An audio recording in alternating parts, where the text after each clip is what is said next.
মাদারীপুরের শিবচর উপজেলায় একটি সালিশ বৈঠকে মাদারীপুর ১ আসনের সংসদ সদস্য পীরজাদা সাইদুদ্দিন আহমেদ হানজালার উত্তেজিত আচরণের একটি ভিডিও সামাজিক যোগাযোগ মাধ্যমে ছড়িয়ে পড়েছে।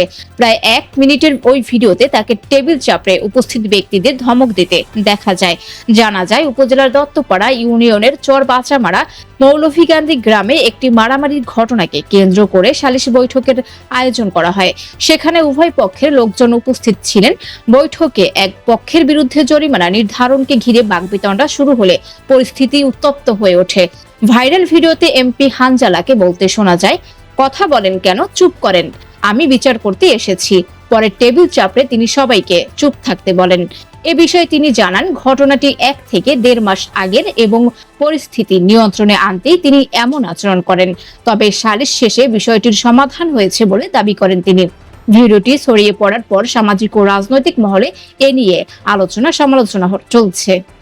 সানিয়া খান, তালাশ, বিডি, ঢাকা।